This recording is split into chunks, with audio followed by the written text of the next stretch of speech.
Bonjour à tous. Aujourd'hui, nous sommes le mercredi 29 juillet 2026 et notre cher ami, notre frère Andrei Martianov est avec nous. Bon retour parmi nous, Andrei. Tout le plaisir est pour moi. Andrei, laissez-moi commencer par les deux guerres qui sont liées d'une certaine manière et par ce qui se passe en ce moment avec les nouvelles attaques. L'attaque américaine contre l'Irak aux côtés de l'Arabie saoudite. Quand on regarde la situation, Andrei, depuis la dernière fois que nous nous sommes parlé, il n'y avait rien entre l'Irak et l'Arabie saoudite. Aujourd'hui, la guerre se déroule entre l'Arabie saoudite et le Yémen. Et l'Arabie saoudite étant d'une certaine manière la guerre entre l'Arabie saoudite et l'Irak. Comment voyez-vous la manière dont Donald Trump gère cela ou essaie d'aider d'une certaine façon? Je ne sais pas s'il aide l'Arabie saoudite ou s'il la place dans une situation fragile au fil du temps. Et comment les militaires perçoivent-ils les attaques américaines aux côtés de l'Arabie saoudite contre l'Irak et le Yémen? Est-ce que cela va aider l'Arabie saoudite?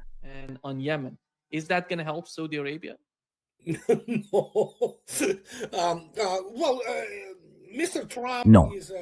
Eh bien, M. Trump est, un idiot dément ou impuissant. C'est ce qu'il est. Il ne comprend pas ce que signifient les qualités d'homme d'État et la gouvernance en tant que telle. Son administration dans son ensemble non plus, parce qu'une bande d'amateurs dirige tout ça. Enfin, ce n'est pas comme si les États-Unis avaient produit des diplomates, des agents du renseignement et des militaires professionnels depuis longtemps. Ce n'est pas seulement Trump. Avant lui, il y avait l'administration Biden, et puis il y a eu ces dingues d'Obama. Alors ils s'enfoncent, vous savez, de plus en plus dans le chaos qu'ils ont eux-mêmes créé. Et bon, que puis-je dire? Nous en avons déjà parlé. Je veux dire, ils ne comprennent pas la guerre. Et maintenant, vous avez Brad Cooper. En fait, quelle que soit la manière dont les gens le traitent, parce que, oh non, il est probablement efféminé et tout ça. Et, écoutez, ce type a assurément de la jugeote.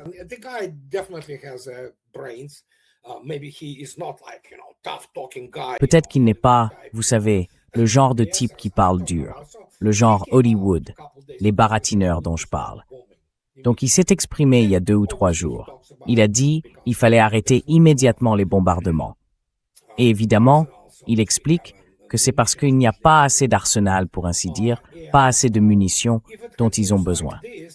Et si ça continue comme ça, les États-Unis vont être... Ils ont déjà été démilitarisés, dans une très large mesure, par l'opération militaire spéciale. Alors maintenant, ils ont laissé, évidemment, toutes sortes de gens, comme Matt Waltz, Mike Waltz et d'autres, vous savez dire « Oh oui, on en a encore assez ». Non, c'est pas le cas. Vous savez, pas besoin de connaître le calcul différentiel ou la modélisation opérationnelle pour comprendre ce qui se passe. Et ça va empirer considérablement avant de s'améliorer. Devers Swiss.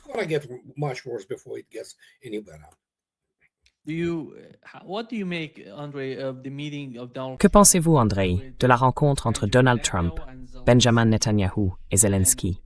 On a l'impression que Zelensky, avant de se rendre à Washington, a attaqué l'un des navires iraniens, un cargo iranien. À mon avis, il a essayé d'envoyer une sorte de message à Donald Trump. Nous pouvons venir ici. Nous pouvons faire quelque chose pour vous. Comment interprétez-vous cela?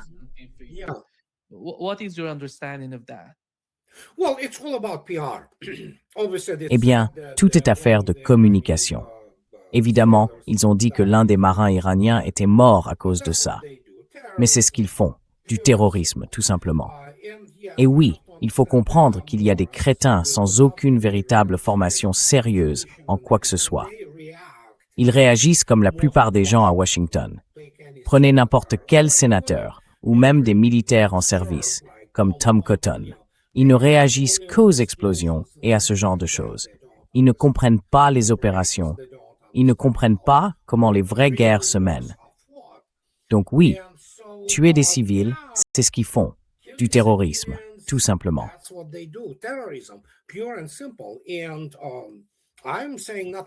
Et je ne dis rien de nouveau. Monsieur Lavrov, aujourd'hui, dans son interview, a déclaré qu'il voit le terrorisme et considère que c'est la guerre.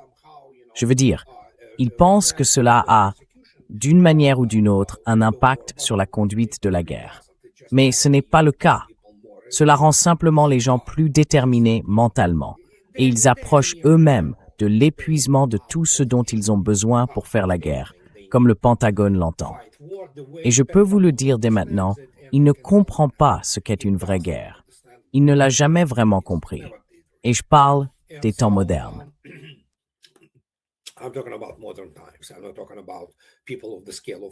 Je ne parle pas de gens de l'envergure d'Eisenhower ou de George Marshall. Ces gars-là savaient ce qu'est la guerre. Ceux-là, non. Ils n'y comprennent rien. Donc oui, ça va aider en rien. Et ils continueront à faire du terrorisme, même si le CB, ou je ne sais quel cinglé ils ont comme ministre des Affaires étrangères, a immédiatement appelé Arakchi. Et après, l'Iran a essentiellement montré sa carte déportée, démontrant qu'il peut facilement atteindre l'Ukraine. Alors, vous savez, ils essayent de limiter les dégâts, mais ils continueront à faire ce genre de choses, d'une manière ou d'une autre.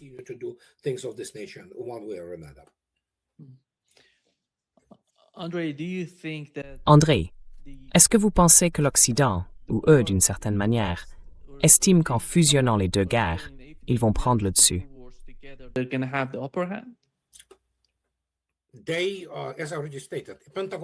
Comme je l'ai déjà dit, le Pentagone est incompétent. Les élites politiques et militaires américaines, dans leur ensemble, ne comprennent pas ce qu'est la guerre.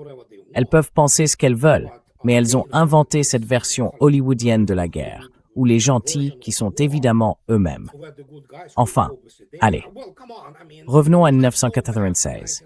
Jeff Goldblum, avec son vieil ordinateur portable appelé Macintosh, qui pénètre le logiciel du vaisseau extraterrestre d'une civilisation avancée, capable de voyager entre les étoiles. Vous vous souvenez d'Independence Day? Enfin, allez. Même la fantaisie a ses limites, d'accord? Mais voilà ce qu'ils sont. Pas tous, évidemment. Il y a des gens compétents, mais on ne les laisse approcher nulle part des leviers du pouvoir et de l'influence. Et oui, les généraux américains ne sont pas intelligents.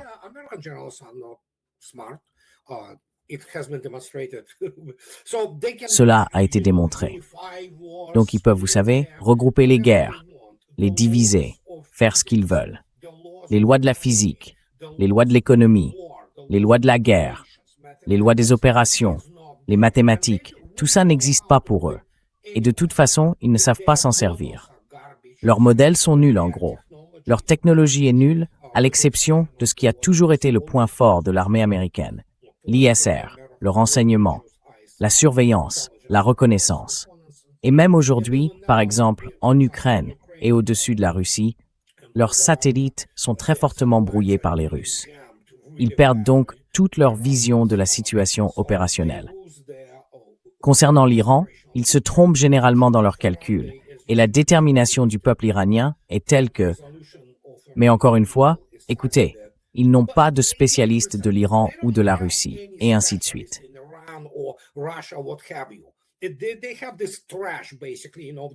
Ils ont cette racaille. En gros, vous savez, les crétins diplômés qu'ils produisent dans les universités de l'Ivy League. Et tous ces dissidents qui en sortent, comme ça, vous savez, la famille Pahlavi. Et ils leur disent tout ce qu'ils ont envie d'entendre. Vous vous souvenez de l'épisode Chalabi? Les Irakiens vous accueilleront à bras ouverts, avec des fleurs. Et oui, le peuple russe se soulèvera et écartera Poutine, et le régime de Poutine tombera. Ces gens-là ne comprennent vraiment pas les choses élémentaires, parce que personne au Pentagone ou à la CIA n'a jamais compris ce qu'est une vraie guerre, parce qu'aucun d'entre eux n'a jamais perdu un proche. Je parle de leur épouse, de leurs enfants, de leurs parents, de leurs grands-parents, de leurs biens. Ils ne savent pas ce que c'est.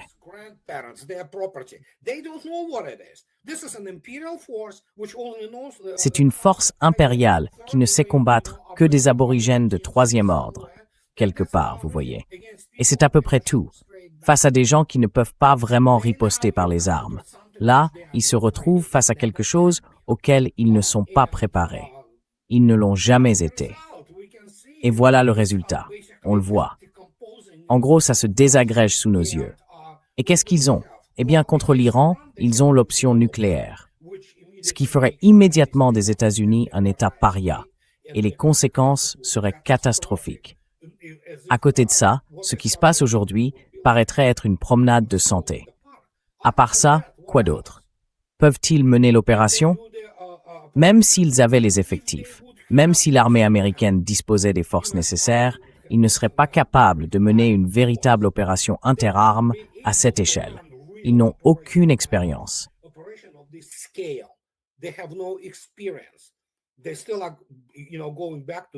Ils en sont toujours là, vous voyez, à s'accrocher à ce dernier espoir de cette première guerre du Golfe en Irak. S'il vous plaît, épargnez-moi ça. Voilà ce qu'on a.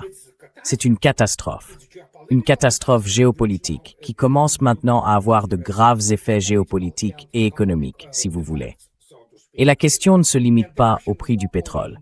Juste avant que je vienne ici, des méthaniers américains de gaz naturel liquéfié ont été touchés en Égypte. Bon sang. Ces gens-là ne comprennent pas. Ils ont toujours pensé, oh, on a des Tomahawk ou des JASSM et on peut atteindre n'importe qui.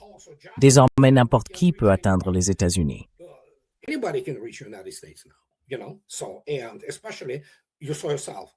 Et surtout, vous l'avez vu vous-même, le détroit d'Ormuz et maintenant Bab el-Mandeb. Ce sont des points de passage stratégiques essentiels. On ne peut pas lutter contre la géographie. Et devinez quoi? L'Iran les contrôle. Nous y voilà. Est-ce qu'ils peuvent l'ouvrir? Non. Et c'est à peu près tout. Donc, s'ils veulent continuer à faire leur, vous savez, à répéter, comme dans la définition de la folie attribuée à Einstein, faire encore et encore la même chose en pensant qu'on obtiendra un résultat différent. C'est ça la définition de la folie. C'est ce qu'ils sont. Et la machine elle-même s'est cassée. Elle est cassée depuis un moment déjà. Mais maintenant, vous pouvez voir vous-même qu'elle ne peut fonctionner nulle part, vous savez.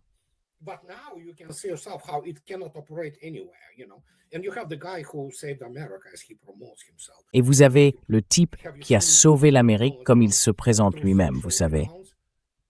Vous avez vu le compte Truth Social de Donald Trump? Il faut le retirer du pouvoir.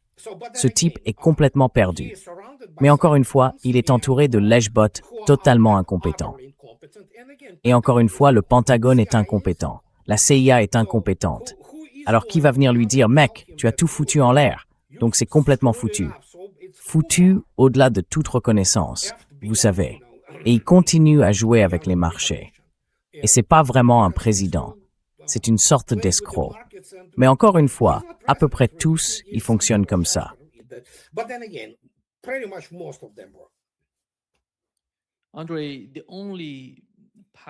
André, à mon avis, les États-Unis sont le seul pays qui serait capable de faire ce qui est arrivé à l'Ukraine, en détruisant pratiquement tout en Ukraine. Et puis vous voyez, il y a 2 jours, le Wall Street Journal a publié un nouvel article expliquant que l'Ukraine gagne, et qu'elle gagne largement. Ils sont tellement capables de produire de la propagande que même un pays comme l'Ukraine, qui n'existe plus, qui ne fonctionne plus comme pays, vous voyez, ils gagnent. Et vont-ils faire la même chose en Asie occidentale, avec l'Arabie saoudite et tous ces pays?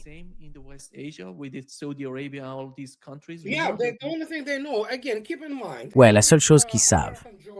Encore une fois, gardez à l'esprit que le journaliste américain moyen du Wall Street Journal, de CNN, de la BBC, les Britanniques évidemment, les Allemands, la Lügenpresse, tous, en moyenne, ce sont des terroristes et des propagandistes goebbelsiens.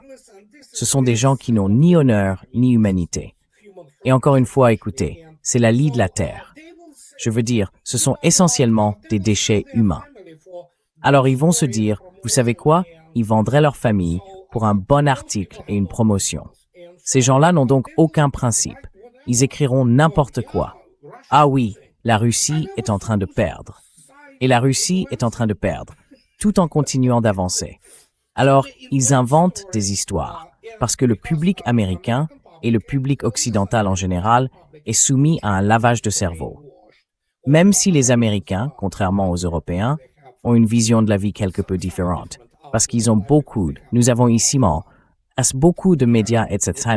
qui sont yordo alternatifs, qui sont réellement harmless spring.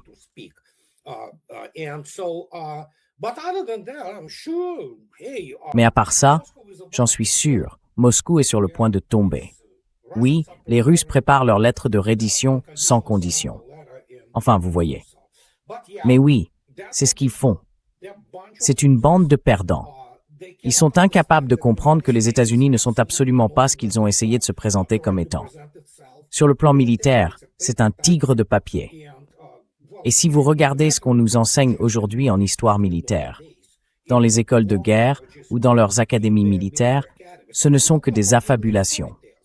Au fond, ce sont des contes de fées.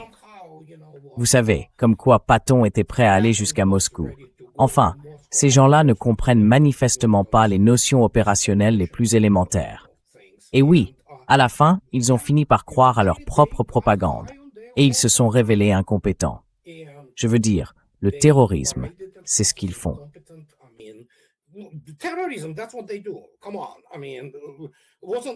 Allons. Enfin, c'était pas Mina, Starobelsk. Ils attaquent sans arrêt les civils russes, vous savez. Et ensuite, ils se cachent derrière le dos de leurs, vous savez quoi, de terroristes nazis. Alors, les États-Unis et l'armée américaine se sont salis pour toujours. Plus personne ne les oubliera. Et si vous regardez ça dans une perspective historique, ah oui, c'était Miley. Ah oui, on a fait quelque chose au Vietnam. D'accord, on a fait ceci et cela. Qu'est-ce que vous faites maintenant? Eh bien, vous soutenez des terroristes et des nazis. Voilà. Vous l'avez voulu. Personne ne s'est levé pour dire « Je présente ma démission. Je ne peux pas faire ça. » Non, ils l'ont tous fait, parce que la seule chose qui compte pour eux, c'est leur carrière. Et aucun d'eux ne comprend la guerre. Sur le plan opérationnel, on a vu ce qu'ils valaient. C'est pathétique.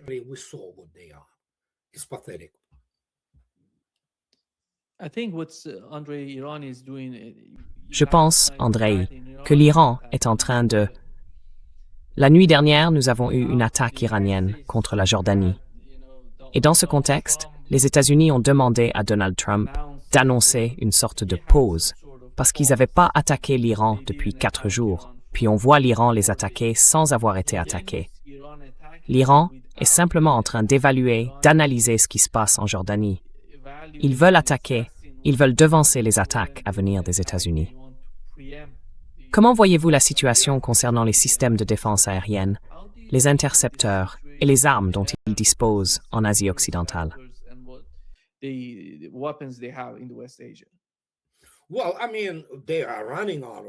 Eh bien, je veux dire, ils commencent à en manquer. À part ça, ils sont pas très efficaces. Ça ne veut pas dire qu'ils n'interceptent rien. Encore une fois, écoutez, il faut comprendre. Ted Postol peut sortir et pérorer sur ces 2%. Ce n'est pas 2%. Évidemment, la défense aérienne des États-Unis est plus efficace que ça. Et comme j'ai déjà dit, c'est probablement 25-30%. Je ne sais pas. Je veux dire, c'est difficile à dire. Mais ils interceptent certainement quelque chose. Ce qui est important ici, c'est de distinguer les types de cibles. C'est ce que font les professionnels. Vous savez, les cibles aérodynamiques de tel type, les cibles balistiques de tel autre type. L'efficacité s'évalue selon les différents types d'armes. Et vous pouvez voir que périodiquement, ils ont de la chance.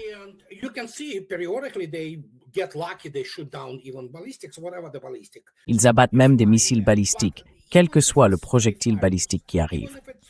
Mais même si c'est 35%, même si c'est 40%, autant ne pas en avoir, parce que l'essentiel passe quand même.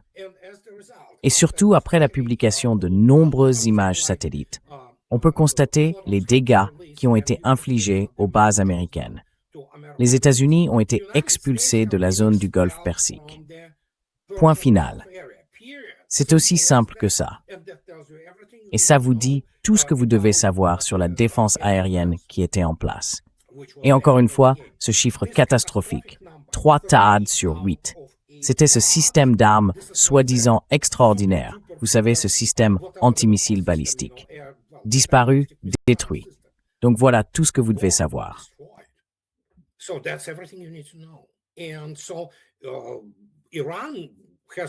Et donc, l'Iran a désormais les mains libres en matière d'escalade et il peut frapper de manière préventive. C'est tout à fait normal. Ils savent où se trouvaient, en substance, les principaux moyens américains, si vous voulez. C'était évidemment la Jordanie. Il y en a aussi en Israël, mais l'Iran garde évidemment quelque chose en réserve si Israël décide de se suicider. Et c'est une catastrophe militaire pour les États-Unis. Ils ont peut-être réussi à maquiller cela, d'une manière ou d'une autre, en Ukraine, parce qu'ils se protégeaient évidemment et écoutaient les contes de fées du régime de Kiev. Mais ici, ils ne peuvent plus le maquiller aussi facilement, parce que d'autres acteurs non occidentaux sont impliqués. Il y a en quelque sorte la rue arabe. Évidemment, ils ne peuvent pas l'ignorer.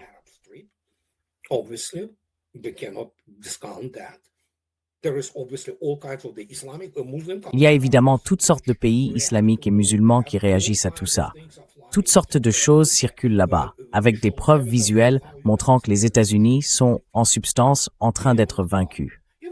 Et même Al Jazeera, ah oui, vous savez, on sait. Mais ces monarchies du Golfe, c'est fini pour elles. Et Dubaï, apparemment, est vide maintenant. Ça ne va pas repartir. C'est bien là tout le problème, vous voyez. Donc leur basculement par rapport à ce qui comptait vraiment pour l'Occident, d'une certaine façon. Pas une opération stratégique, je dirais, si on emploie cette analogie militaire. C'est le pétrole et des choses de cette nature. La Russie, évidemment, c'était une question stratégique, de grande stratégie. C'est terminé. Qu'est-ce que vous voulez faire? Encore une fois, vous voulez survoler et bombarder? Ils vont finir par ne plus avoir de bombes. L'Iran, c'est un pays d'1,6 million km², avec 93 millions d'habitants.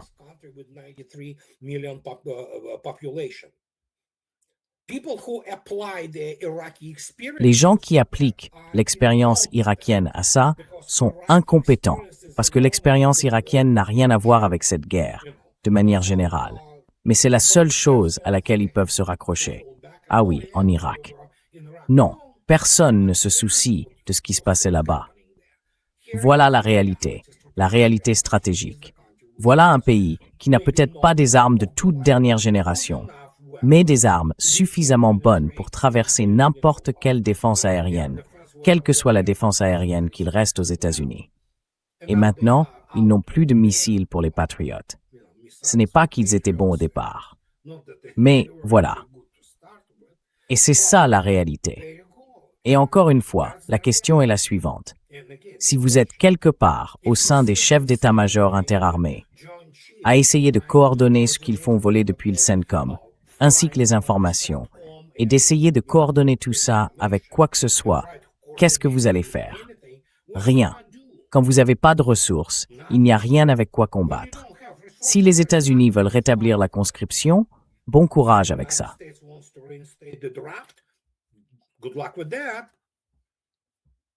Andrei, la résolution que Lindsey Graham, avec Blumenthal, a préparée pour sanctionner dès maintenant la Russie et l'Iran dans leur ensemble, est-ce que cela signifie qu'ils veulent poursuivre cette guerre d'usure contre les deux pays?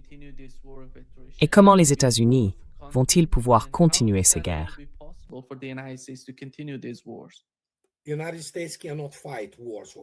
Les États-Unis ne peuvent pas mener des guerres d'usure. En 1971, l'administration Nixon a abandonné les talons or. Et l'un des principaux facteurs qui a influencé cette décision, c'était la guerre du Vietnam. Les États-Unis n'avaient pas les moyens de faire la guerre au Vietnam. C'est aussi simple que ça. Or, les États-Unis d'aujourd'hui ne sont pas ceux de 1971, qui étaient encore à l'époque une superpuissance industrielle. Donc, quelle guerre d'usure? Les États-Unis ne peuvent pas soutenir une guerre d'usure. Ils ne peuvent pas encaisser des pertes. L'armée américaine est extrêmement sensible aux pertes. C'est pour ça qu'ils mentent et dissimulent les véritables chiffres des morts au combat et des blessés au combat. C'est aussi simple que ça. Encore une fois, l'armée américaine n'est pas ce qu'elle a cherché à se faire passer, principalement par Hollywood et la propagande. Elle n'a jamais été.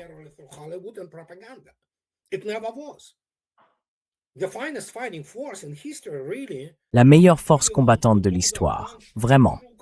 Napoléon, Kutuzov, Manstein, Zhukov devaient se retourner dans leur tombe. Et c'est ça, la réalité.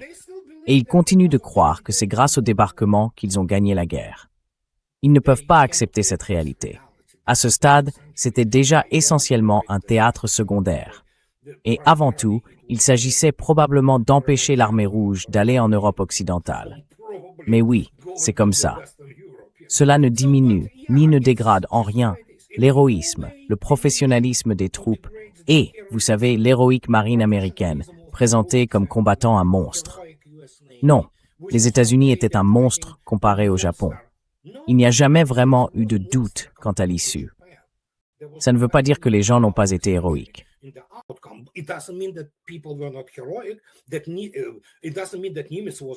Cela ne veut pas dire que Nimitz n'était pas un génie, vous savez, dans la guerre navale. Il l'était.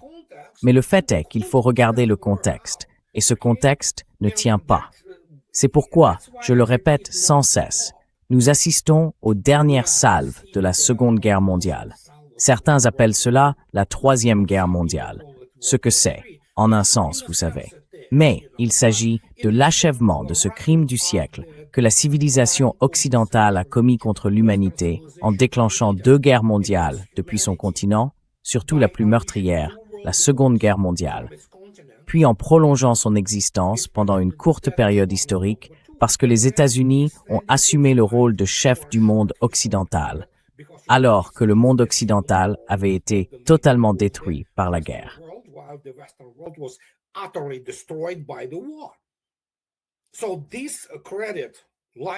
Donc, ce cycle du crédit est désormais terminé. Les États-Unis eux-mêmes regardent dans le vide. Je vis aux États-Unis. Je suis terrifié. La dette dépasse les 40 000 milliards de dollars.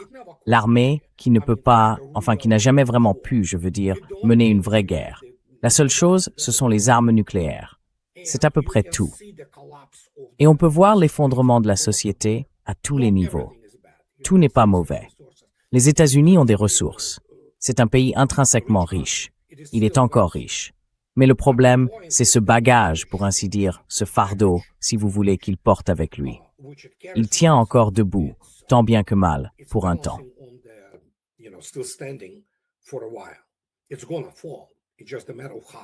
Ça va s'effondrer. La seule question, c'est de savoir comment ça va s'effondrer. L'Europe est déjà finie. Et donc on peut voir les convulsions de la civilisation occidentale. Et cela l'affecte partout, y compris, bien sûr, l'Iran, y compris, bien sûr, la création de l'État d'Israël, et essentiellement les États-Unis qui sont subvertis. Il n'y a pas d'États-Unis d'Amérique. Ce sont les États-Unis d'Israël. Et il n'y a pas d'armée américaine. C'est désormais l'armée israélienne. Ils sont pour Easter War, c'est une triste. Mais c'est un an. Mais c'est comme ça.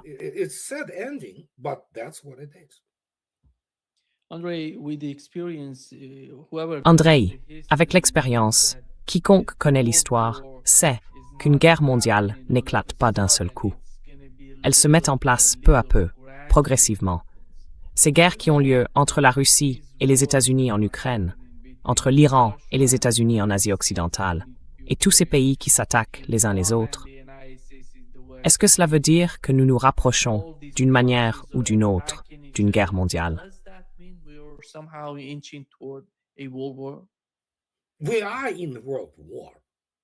Nous sommes en guerre mondiale. Nous y sommes. Et nous pouvons remercier, évidemment, toutes ces administrations, à commencer par Obama, puis bien sûr Biden, qui ont provoqué ça. Et encore une fois, l'Amérique, l'armée des États-Unis, ne sait pas ce qu'est une guerre. Ils pensaient que ces opérations de police à haute intensité en Irak ou en Afghanistan, c'était la guerre. C'est pas la guerre. Ça reste des combats, ne vous y trompez pas. Ils ont bien connu des combats. Ils en ont connu. Des gens sont morts. Et ils ont aussi dissimulé leurs pertes, jusqu'à ce qu'on voit l'effondrement en Afghanistan. Mais une vraie guerre, c'est complètement différent. Et cela a été démontré lors de l'opération militaire spéciale. Aujourd'hui, l'Iran prouve que, si vous n'avez pas de ressources, n'allez tout simplement pas combattre des gens qui ont une culture ancienne, une immense fierté nationale et les moyens de riposter. Et au final, encore une fois, allez, soyons honnêtes.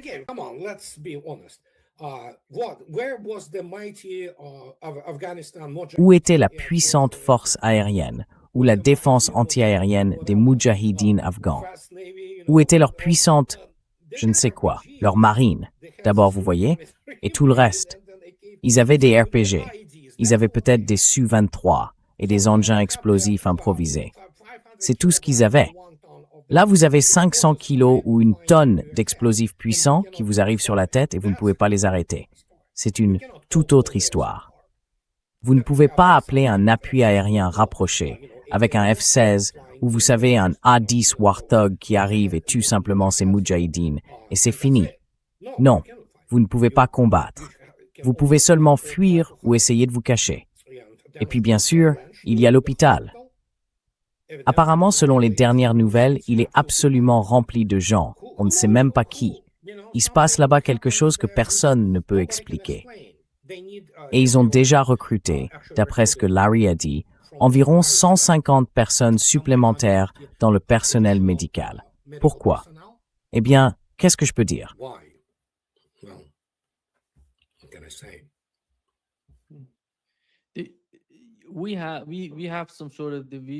On observe une sorte de division entre les généraux que Donald Trump a écoutés. Un camp dit qu'il faut lancer une invasion terrestre. Et l'autre camp, ce qui est assez nouveau, parce que Wesley Clark, le général Wesley Clark, parlait d'invasion terrestre. Aujourd'hui, il a changé d'avis. Il dit non, il faut mettre en place une sorte de blocus total de l'Iran à 100%. Ça veut dire du nord au sud et d'est en ouest. Existe-t-il une quelconque solution militaire?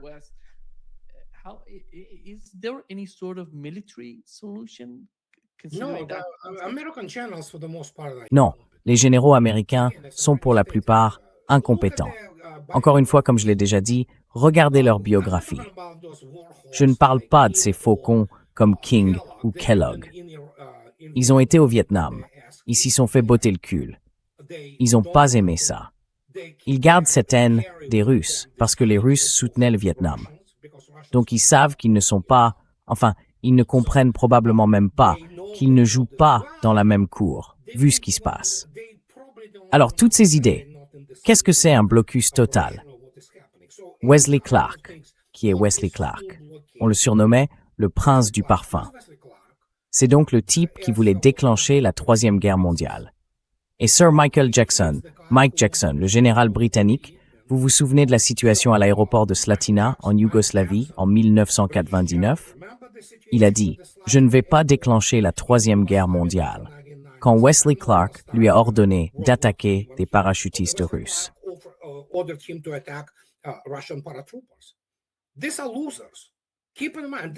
Ce sont des perdants. Gardez bien ça à l'esprit. Ce sont des perdants. Prenez n'importe quel général américain. Ils n'ont rien gagné. Les seuls types qui ont au moins réussi au niveau opérationnel, c'était évidemment Feu Colin Powell et Schwarzkopf, parce qu'ils ont vaincu leur pathétique armée de troisième rang à moitié analphabète. Oh mon Dieu, vous savez, après qu'on leur a permis de rassembler leurs forces. Mais regardez ces généraux. Bon sang, qu'est-ce qu'ils ont bien pu combattre dans leur vie? Est-ce qu'ils savent mener des opérations massives interarmes? Non. En réalité, ils ne réussiraient même pas l'examen d'entrée pour devenir lieutenant dans n'importe quelle académie militaire russe. Ils n'ont tout simplement pas les bases. Il faut beaucoup de physique. Il faut beaucoup de maths. Il faut une forte intégration des systèmes. Il faut beaucoup d'autres choses qu'ils n'ont pas. Le niveau de leur, disons, académie militaire en Russie est tellement au-dessus de tout ce que les États-Unis ont qu'il est difficile de l'expliquer. Et encore une fois, on leur enseigne tous ces contes de fées sur la manière dont les États-Unis ont vaincu Hitler. Alors quand on les regarde, sont-ils compétents? Non. Ils savent probablement comment diriger, disons, une division ou une brigade en temps de paix. Ils savent gérer des FOB, enfin, des bases opérationnelles avancées en Afghanistan. Ils savent faire des patrouilles, demander un appui aérien rapproché. Ce n'est pas comme ça que fonctionne la guerre. Aucun d'entre eux n'a jamais, comme je l'ai déjà dit, connu une véritable guerre sur son propre territoire.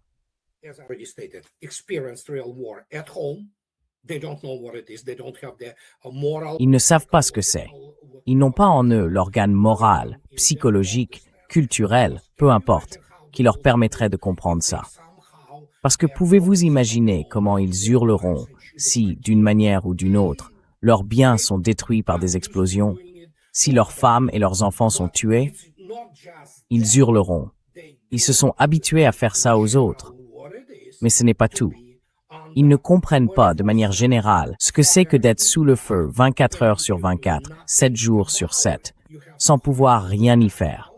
Vous devez vous cacher dans des abris enterrés et au fond, en l'espace de 24 heures, vous pouvez subir un choc traumatique si vous survivez.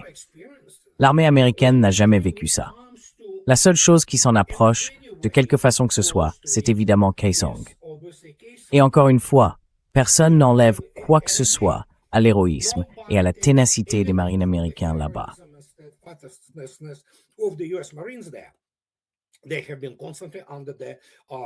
Ils avaient constamment subi, vous savez, des bombardements des forces chinoises et nord-coréennes. Mais en termes d'impact des tirs, ce n'était absolument pas comparable à ce qu'ils ont vécu pendant ces 13 jours. Mais quand vous avez, disons, des essaims de drones et des missiles balistiques iraniens qui arrivent là-bas, qu'est-ce que vous voulez faire? Ils l'apprennent maintenant. Et pour l'opération militaire spéciale, je comprends qu'ils ne soient pas bons en mathématiques. Aux États-Unis, on n'enseigne plus bien les mathématiques. Mais le fait est, comprennent-ils vraiment qu'ils ont tué 2,5 millions de chairs à canon ukrainiennes? Ces gens-là ont-ils seulement conscience de ce qu'ils ont fait? Parce que c'était le plan des États-Unis. Ce sont les États-Unis qui exerçaient en réalité le contrôle opérationnel et qui l'exercent toujours. Ils n'ont aucune morale, aucune intégrité.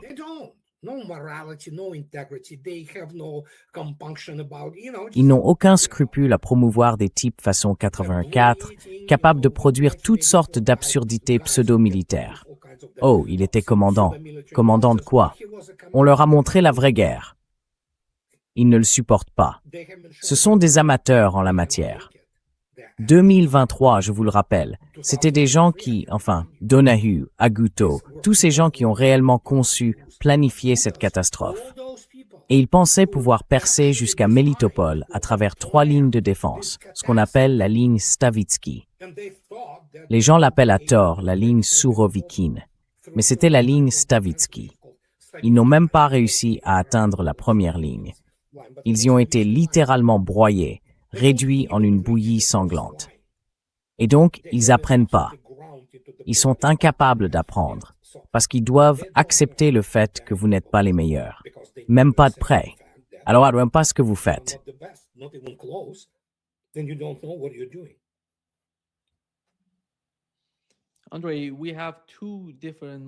Andrei, nous avons 2 états d'esprit différents. Si on peut appeler ça, je ne sais pas, le concept eurasiatique face à la mentalité occidentale. Parce que quand on regarde les 2 guerres, vous savez, en Ukraine, à chaque fois qu'ils attaquent, je dirais que plus de 10 commandants russes ont été assassinés par les Ukrainiens depuis le début de la guerre. Oui, pas des commandants, mais des officiers. Des officiers, oui. Et c'est pareil avec les États-Unis. Quand ils attaquent l'Iran, dès les premiers jours, ils tuent des commandants, le guide suprême iranien, les dirigeants. C'est toujours la même logique. Mais on ne voit pas ça du côté des Russes ou des Iraniens. Même lors des attaques iraniennes, après l'assassinat du guide suprême, on ne voit pas l'Iran attaquer des civils en Israël, par exemple.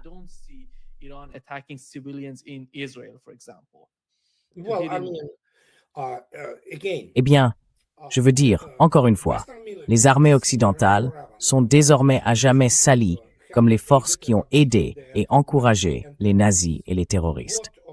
Encore une fois, Monsieur Lavrov, cela fait des années que je le dis publiquement.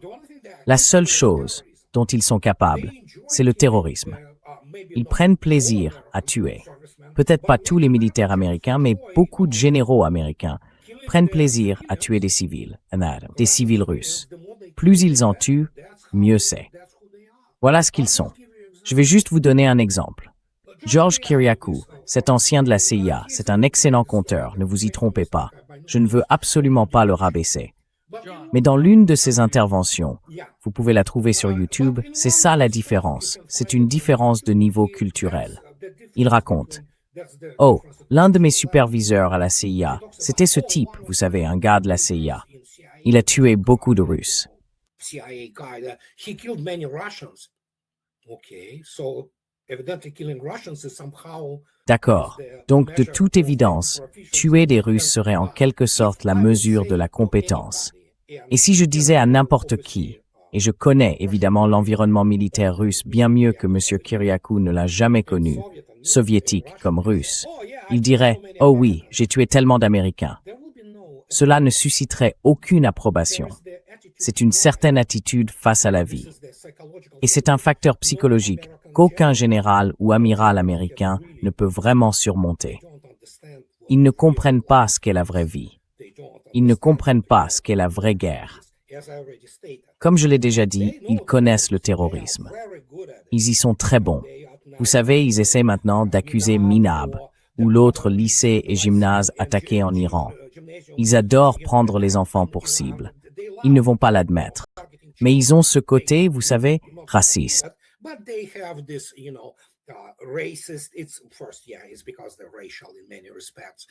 D'abord, oui, c'est parce qu'ils sont racistes à bien des égards. Enfin, le plaisir qu'ils en tirent. Vous savez, des terroristes véreux. Il a été officiellement inculpé de terrorisme et de crimes de guerre. Lindsey Graham est mort. Il a été enterré. Voilà qui ils sont. Et c'est leur déchéance morale totale, celle des États-Unis et de leur armée. Et personne, parmi tous ces gens, n'a eu assez de courage, à part des gens comme Larry Wilkerson, vous savez. C'est l'officier américain exemplaire. Ou Scott Ritter, vous savez. Larry, c'est tout. Mais encore une fois, les avez-vous vus dans une administration? Non, on ne les laisserait pas y entrer. Mais tous les autres, ça leur va très bien. En fait, comme je l'ai déjà dit, ils y prennent plaisir, vous savez, parce que c'est là toute l'étendue de leur capacité.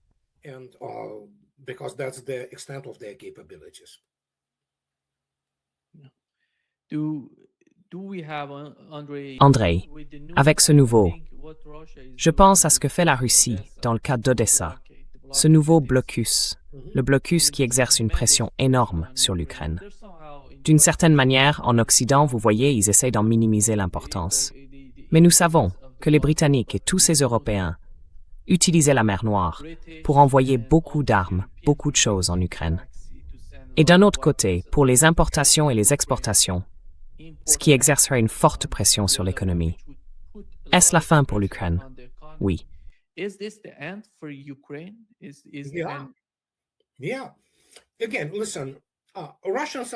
Oui. Encore une fois, écoutez, les Russes ne sont pas idiots, d'accord? Ils savaient dès le départ que l'accord sur les céréales était, et je l'ai même montré dans l'une de mes vidéos, vous ouvrez le conteneur, il y a des céréales dedans. Vous prenez, vous savez, vous fouillez un peu, et soudain, vous trouvez des systèmes d'armes cachés dans les céréales dans le conteneur, vous voyez. Donc d'abord, l'une de leurs principales sources de revenus a été coupée en Ukraine, parce qu'ils exportaient des céréales. Ensuite, bien sûr, il n'y a plus de livraison par mer, alors que c'était le principal canal d'acheminement des munitions et de l'équipement militaire. Vous ne pouvez pas mettre un char. Non, vous ne pouvez pas le mettre sur un camion plateau et le transporter par une route quelconque.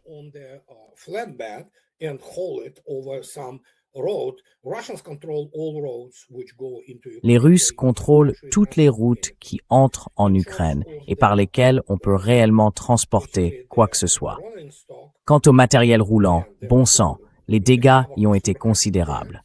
Alors, qu'est-ce qu'il reste? Le transport maritime. Et il n'est plus là non plus. Et la Russie continue de détruire et de frapper des navires, pas seulement près d'Odessa, de Nikolaïev, de Tchernomorsk ou d'Ilychivsk. C'est désormais aux frontières internationales, non loin de la Roumanie. L'un d'eux a été touché. La flotte de la mer Noire, qui vous savez a été coulée, vous avez déjà entendu cette histoire bien des fois, n'est-ce pas, opère là-bas avec une efficacité extrême. Ils ont essentiellement imposé un blocus, et c'est tout. L'Ukraine n'a plus accès à la mer Noire, et c'est tout. Que puis-je dire?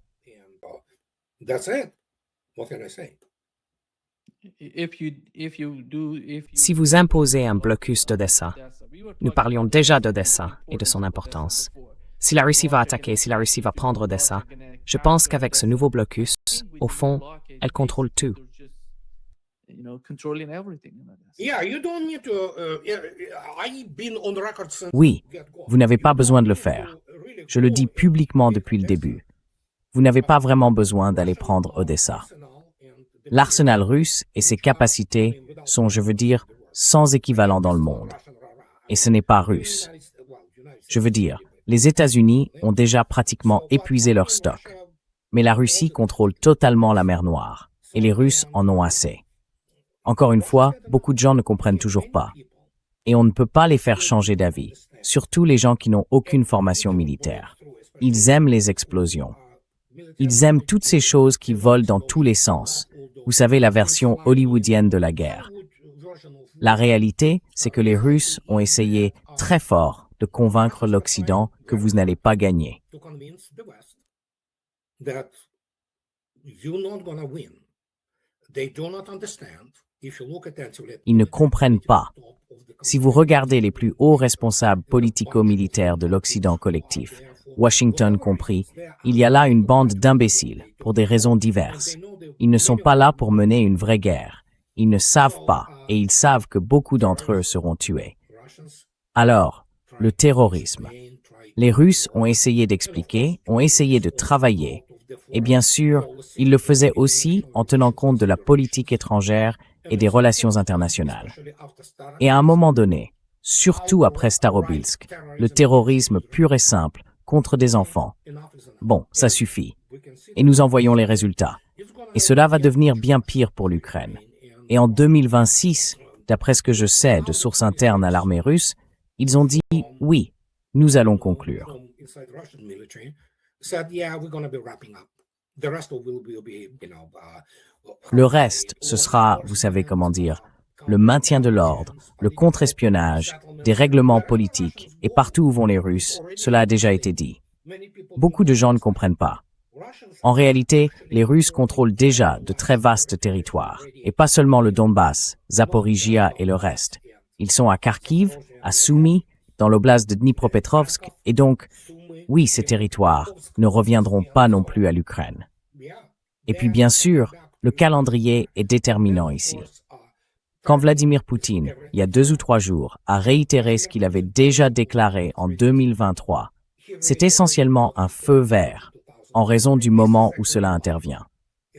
En 2023, il y avait encore des imbéciles partout, y compris au Pentagone, qui croyaient pouvoir gagner. Ils savent, ceux qui n'ont pas encore le cerveau complètement corrompu, ils savent que c'est fini.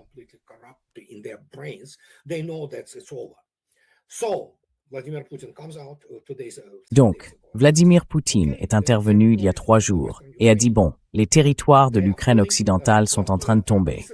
Les pièces vont se mettre en place, comme je l'ai dit. La Pologne va récupérer l'Ukraine occidentale, ce qu'on appelle les Crécies orientales, les Crécies de l'Est. Comme ils le savent, la Roumanie récupérera la Bukovine. La Hongrie l'aura. Oui, c'est la fin de l'Ukraine. Et elle va être partagée. Et je ne sais pas ce que la Russie fera de Kiev. C'est désormais devenu complètement... C'est maintenant un terrain nazi. Même s'ils appellent Kiev la mère des villes russes, vous savez, l'ancienne capitale de la Russe, je ne pense pas que la Russie ait vraiment besoin de Kiev en soi. Mais, je veux dire, ce sera aussi le combat contre les nazis et le nettoyage de ce terrain nazi, soutenu par l'Occident réuni.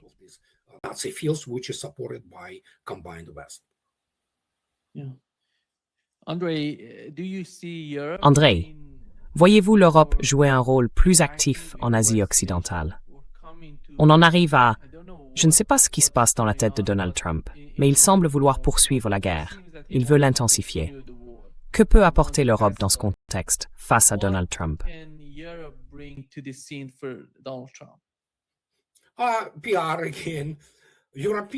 Encore de la communication. Les Européens font bien pitié. Ils aiment se présenter comme, enfin, vous savez, militairement, ce sont des chihuahuas. D'accord? Ils peuvent contribuer très peu. Mais encore une fois, de la part de Trump, c'était parce que manifestement, ce type n'est pas en état de mener quelque forme de gouvernance que ce soit, si vous voulez. Pour lui, c'est de la communication, vous savez. C'est juste constamment. Les relations entre l'Europe et les États-Unis deviennent enfin un peu hostiles. Donc tout ça, c'est de la communication. Oui, que peut faire l'Europe? Envoyer quoi? 300 personnes? Ah d'accord, les Français peuvent envoyer le porte-avions Charles de Gaulle, qui fait 2 fois moins que les porte-avions américains, vous savez. D'accord, quelle différence ça fait? Ah d'accord, une cible plus petite pour les missiles ou les drones iraniens, peu importe.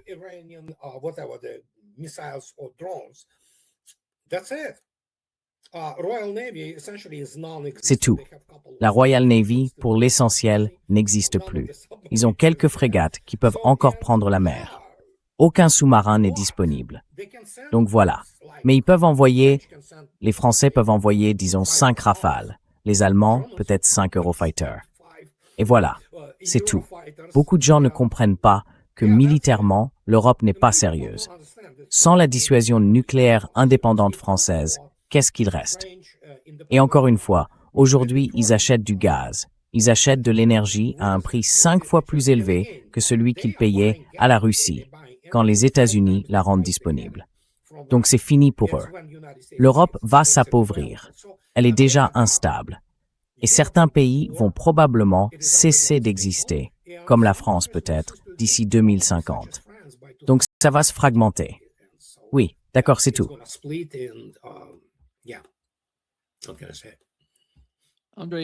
Andrei, quel est le lien entre la Chine et les guerres que les États-Unis mènent actuellement?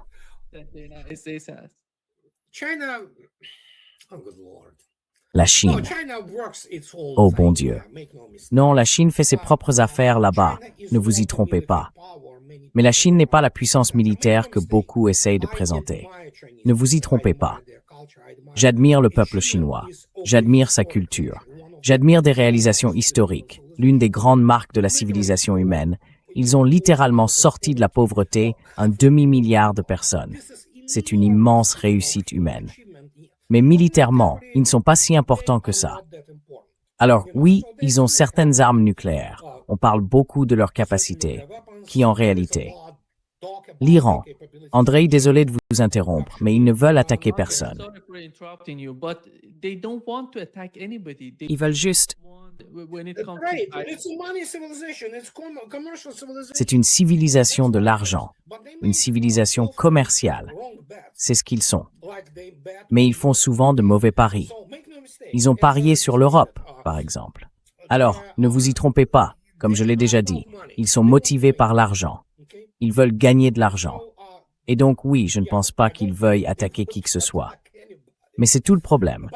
L'Iran a appris à ses dépens ce que valait le matériel chinois, et ce n'a pas été une bonne expérience. Maintenant, on le sait avec certitude. Je parle de la défense aérienne chinoise.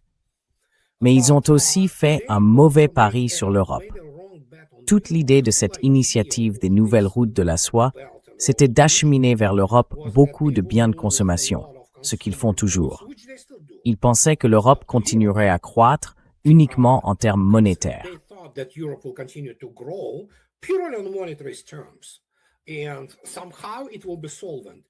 Et d'une manière ou d'une autre, elle sera solvable. Non, la population européenne s'appauvrit, et elle s'appauvrira bien davantage. Et je ne dis pas ça avec un sentiment de schadenfreude. Je comprends la détresse de beaucoup d'Européens. Ce ne sont pas tous de mauvaises personnes. Ils ne sont pas tous endoctrinés. Mais d'une certaine façon, c'est une tragédie. Mais encore une fois, laissez-moi expliquer. Et je cite M. Borrell, qui était, à l'époque, chargé de la politique étrangère de la Commission européenne. C'était celui qui occupait le poste qu'a ensuite eu Annalena Baerbock, cet imbécile, qui est maintenant, enfin bref, aux Nations Unies.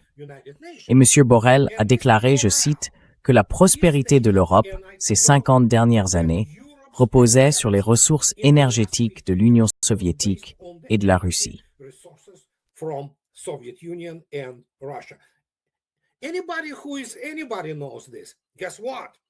Tout le monde le sait. Devinez quoi? L'Europe n'a plus ses ressources. Elle achète du gaz aux États-Unis à un prix 5 fois plus élevé. Et peu importe à quel point il est fort, ça ne résoudra pas le problème. Et à cause de ça, ils s'appauvrissent. Et à cause de ça, la solvabilité et la capacité d'achat, vous savez, le pouvoir d'achat de l'Europe chute de façon vertigineuse. La Chine a accumulé cette dette en partant du principe qu'elle allait croître. Alors la Chine doit, et elle le fait, réorienter une grande partie de ce qu'elle fabrique et la vendre ailleurs. Donc ils essaient de le faire en Asie. Ils ont le marché russe pour, beaucoup de choses. Mais je dirais que les choses ne sont plus comme elles l'étaient, même il y a 5 ans.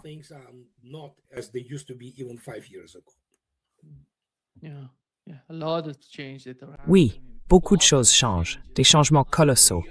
Imaginez simplement ce qui se passe en Asie occidentale, ce qui se passe avec le dossier ukrainien. C'est tout simplement incroyable. Donald Trump était censé régler la guerre en Ukraine. Là, en ce moment, c'est le chaos total. Ils ne veulent rien résoudre, ils veulent que des Russes soient tués. Point final. Alors, demandez à n'importe qui, à la CIA ou au Pentagone, quel est leur rêve? Leur rêve. Ils dorment et rêvent de la manière dont ils vont tuer des Russes. C'est aussi simple que ça, parce qu'ils ne jouent pas dans la même catégorie. Ils savent à quel point ils leur sont inférieurs. C'est pour ça qu'ils détestent les Russes. Et certains les détestent aussi parce que les Russes, vous savez, pour des raisons raciales. Et ils ont cette dissonance cognitive, comme l'a dit mon bon ami Stas Karpivnik. Regardez-moi. Je suis russe, je suis blond, je suis blanc, et oh mon Dieu, qu'est-ce que vous allez faire?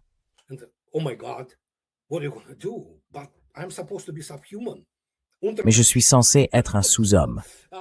C'est sans doute pour ça que beaucoup de Russes ressemblent à des Scandinaves. Donc, quelque chose ne tourne pas rond dans leurs esprits faibles. Et bien sûr, ils ont subi un lavage de cerveau. En fait, ce qu'on enseigne aujourd'hui dans les académies militaires, aux États-Unis et ailleurs, c'est de la propagande, y compris au niveau opérationnel. Qu'est-ce qu'ils enseignent? Je ne sais pas. C'est ridicule. Voilà où on en est. Ils veulent voir la Russie disparaître, tout comme la majorité de la population. Dans quelle proportion? Je ne sais pas. Mais la majorité des Européens a besoin de ressources. Ils veulent bien vivre. Ça n'arrivera pas.